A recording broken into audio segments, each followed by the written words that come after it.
Ok, alors on va utiliser les documents que vous avez téléchargés du serveur tout à l'heure. Je vais vous demander d'aller ouvrir un document. Ben voilà, essayez le document 11 qui est l'évolution de... Voilà, le document VectorMonkey B11. Alors bien sûr, là, le damier de transparence, c'est pas celui que vous avez paramétré, c'est celui qui a été paramétré par la personne qui a fait le document. Est-ce qu'il est foiré ou pas? Non, ça va, il est encore bien. Donc il faut bien se rendre compte que là, ce n'est pas vos paramètres de document, forcément, puisque c'est un document que vous n'avez pas fait. Au niveau du nuancier, qu'est-ce qu'on a dans le nuancier? Ben, les couleurs vives n'ont pas été ajoutées. Quoique, non, c'est du CMJN. Non, il y a du RVB quand même qui a été utilisé ponctuellement à certains endroits. Ok. Au niveau de la palette des calques, voilà, c'est des grandes vignettes déjà, c'est pas mal ça. Ok, alors ce qu'on va voir ici, c'est comment faire de la transformation multiple sur des objets. Donc, il y a une seule chose qui m'intéresse pour commencer ici, c'est un singe. Donc, voyons un peu dans la palette des calques. Faites apparaître la palette des calques. Vous allez verrouiller les arbres et déverrouiller les singes. Donc, deuxième colonne, on a des verrous sur les arbres et pas sur les singes.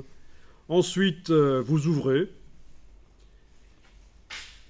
Tiens, c'est un tracé transparent. Vous savez ce que c'est dans Illustrator, un tracé transparent? Rien à voir avec la transparence. Rien à voir avec la transparence telle que vous l'entendez. Ça veut dire que c'est un tracé avec des trous. Quand on superpose deux objets et qui sont au même niveau, ça fait un tracé transparent. Vous voulez qu'on teste? Oui, on va tester. Je sens que vous en mourrez d'envie. Alors, faites ça. Prenez derrière ici. D'abord, je vais rentrer ici dans l'outil rectangle, allez jusqu'à la barre verticale ici. Ça va détacher la palette. Voilà, comme ça on a une palette détachée. Super. Vous allez faire une étoile, par exemple. Voilà. Et vous allez en faire une deuxième à l'intérieur. Voilà. On a deux étoiles. L'une sur l'autre. D'accord? Bon, les voilà. Dans le calque du travail en cours sur le singe.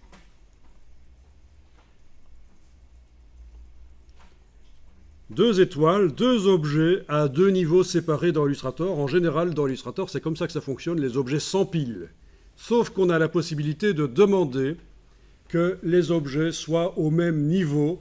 Et à ce moment-là, ils vont interagir pour créer un nouvel objet composite. Donc vous allez sélectionner, en englobant avec la flèche noire, vous sélectionnez les deux étoiles. Et on va créer ce qu'on appelle donc un tracé transparent. Objet, tracé transparent créé. Ceux qui connaissent vont peut-être se dire, tiens, on pourrait faire ça avec le Pathfinder, c'est pas faux. Objet tracé transparent créé. Et résultat, ben, on a une étoile avec un trou. D'ailleurs, si on la déplace au-dessus des arbres, on va voir les arbres à travers. Voilà. On a verrouillé les arbres, mais ils sont toujours visibles. C'est pas un problème. On peut mettre ce qu'on veut là-dessus, des motifs, ce qu'on veut. Mais je ne vais pas le faire ici parce que ça vous embrouille. Je mets une autre couleur juste dessus pour que vous voyez. C'est comme ça qu'on fait des objets à trous. On a obtenu donc un tracé transparent. Vous avez vu dans la palette des calques que nos deux objets sont allés au même niveau. Et là où ils se superposent, ils s'annulent. Ah oui, vous êtes dans la version anglaise, vous faites bien de me le rappeler. Donc c'est quoi le menu Object? Compound Path, c'est ça? Make. Object Compound Path Make. Oui, Compound Path, ben c'est ce que je disais, tracé composite en fait. Donc en fait, la version française traduit souvent mal les choses et tracé transparence, ça laisse penser qu'il y a de la transparence, mais en fait c'est des trous. C'est plutôt un tracé composite, un tracé composé de plusieurs tracés. Je vous incite d'ailleurs à travailler la plupart du temps sur la version anglaise si vous avez l'occasion. C'est mieux. Ici, j'ai commencé à vous expliquer Illustrator dans la version française parce que on était dans des labos Mac, et les labos Mac n'ont que la version française. Mais franchement, si c'était à choisir, je ferais tout dans la version anglaise, parce que ça fonctionne mieux, il n'y a pas de problème de traduction foireuse, et les scripts qu'on trouve sur le web fonctionnent dans la version anglaise, ce qui n'est pas le cas dans la version française, parce que un script qui a été fait pour une version anglaise, une automatisation de tâches qui a été faite pour une version anglaise, va chercher des items en anglais dans les menus, et dans la version française, il ne va pas les trouver, bien sûr, donc ça va foirer. Même chose pour Photoshop ou d'autres logiciels. Alors, je zoome. Je prends la flèche blanche. Derrière la flèche blanche, vous avez la flèche blanche plus. Mais on ne va pas aller chercher cet outil-là. On va prendre avec la flèche blanche parce qu'on va appeler la flèche blanche plus avec le raccourci, en fait. Alors, quand on doit avoir accès à un objet qui fait partie d'un groupe ou d'un système comme un tracé transparent, il faut utiliser la flèche blanche. Vous cliquez à côté de l'objet pour le désélectionner et vous allez tenter de bouger l'étoile du milieu. Voilà, vous voyez ce qui se passe? Ça ne bouge que les vecteurs sur lesquels je travaille, c'est parce que c'est la flèche blanche. Annulez ça.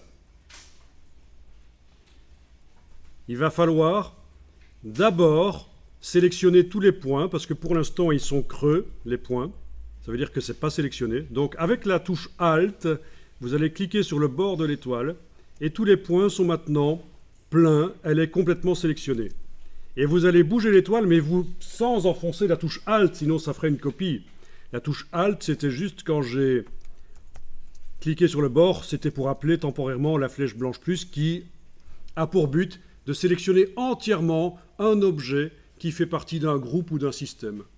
Mais maintenant, j'enfonce plus la touche Alt, et je prends l'objet par son bord, là, et je le déplace. Voilà. Ok, vous voyez le principe? L'étoile étant en dehors de l'autre, elle apparaît entièrement. Si je la mets à cheval sur l'autre comme ça, l'endroit où elles sont là où elles sont au même endroit, ça fait un trou. C'est le principe du tracé transparent.